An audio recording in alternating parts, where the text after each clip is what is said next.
Welcome back to Smart and Crazy. John, I have to ask, Diddy parties. The name alone tells you everything you need to know. We're talking about Hollywood. We're talking about a world where everyone's wearing white and the champagne flows like water, but there's something seriously dark going on underneath it all. You know, Sarah, I've always felt there's a weird undercurrent of darkness to Hollywood. It's like everyone's playing a role, and the line between reality and fiction gets blurry. Exactly. And when we talk about Diddy, we're not talking about just another party.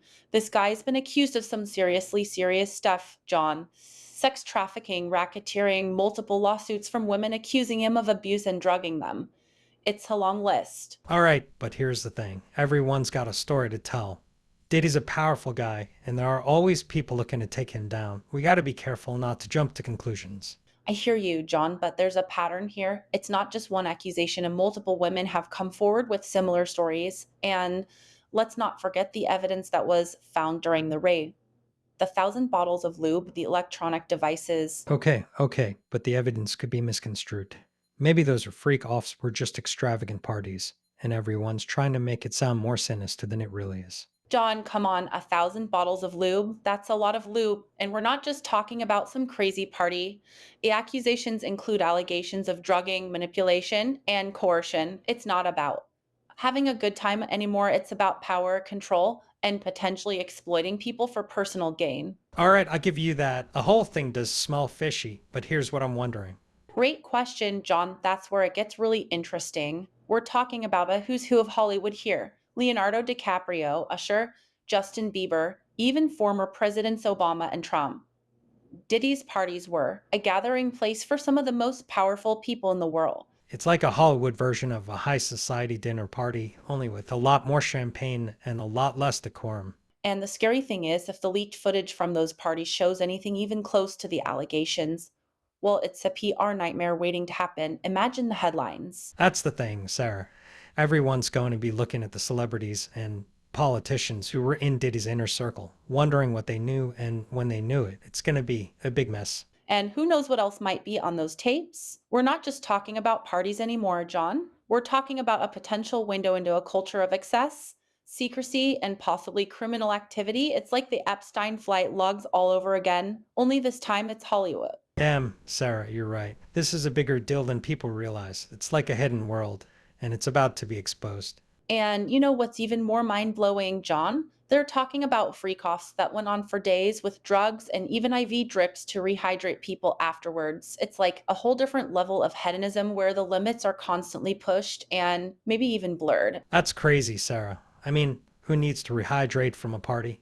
It's like the people at these events are living in a completely different reality where normal rules don't apply. Exactly. And that's where it gets scary.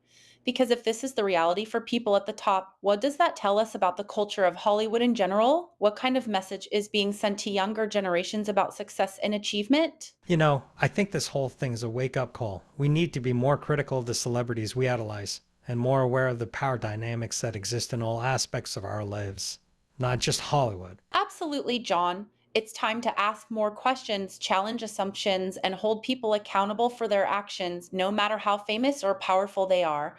This case is a reminder that even the most elite people are not above the law. It's a shame, really. Diddy used to be one of my favorite artists. I loved his music, and now it's hard to separate the artist from the allegations. I understand, and that's the thing, isn't it? It's not just about Diddy anymore. It's about the whole system, the whole culture that allows this kind of abuse to happen. Speaking of the system, what about the lawyers involved? I mean, it seems like they're just playing the game, prolonging the process, and making money off of the whole ordeal. It's a sad reality, John. Lawyers are in the business of winning cases, and they're not always concerned with the victims or the truth. It's a little depressing, Sarah. It makes you wonder if justice will ever really be served. Maybe not in the way we hope for, John. But even if Diddy gets away with it this time, the conversation is out there and it's not going away. So if Diddy's guilty, why hasn't he been arrested already? That's a good question. The law is a very complicated thing, John, and proving these kinds of accusations is incredibly difficult. You need concrete evidence, and often it's hard to come by. Right, we're not talking about petty theft or assault here. We're talking about serious crimes, and those require a lot of proof. Exactly. And it's even more complicated because the people involved are powerful and influential. But what about the evidence that was found during the raid? The 1,000 bottles of lube, the electronic devices. Doesn't that prove something?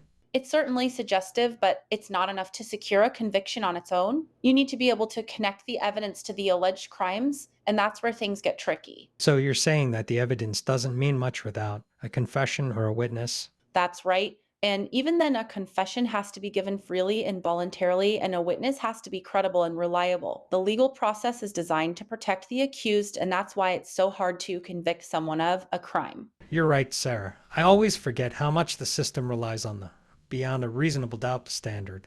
And it's a good thing, John. We don't want to convict innocent people just because of circumstantial evidence, but it does make it hard to hold the truly guilty accountable. So you're saying that the system is designed to protect the powerful? Well, it's designed to protect everyone, but in reality, the system is often stacked against those who are marginalized or lack resources. It's a complex issue, and there's no easy answer. But what about the Me Too movement? Didn't that create a shift in how we view these issues? The Me Too movement was a huge step forward, John. It gave a voice to victims and helped to shed light on the widespread problem of sexual abuse and harassment. But hasn't the conversation died down a bit? It seems like it's back to business as usual.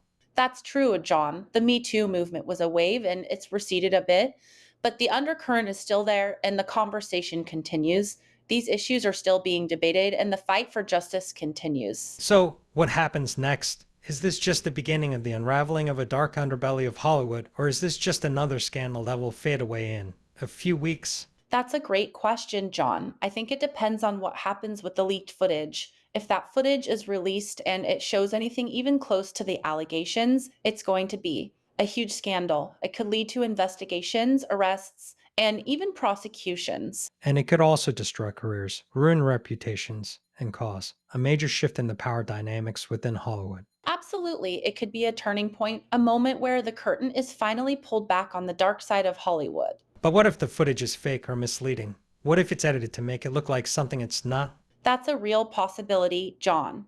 It's a dangerous game, especially with the power of social media and the speed at which information spreads. So, how do we know what to believe? How can we tell the truth from the lies? That's the challenge, isn't it, John?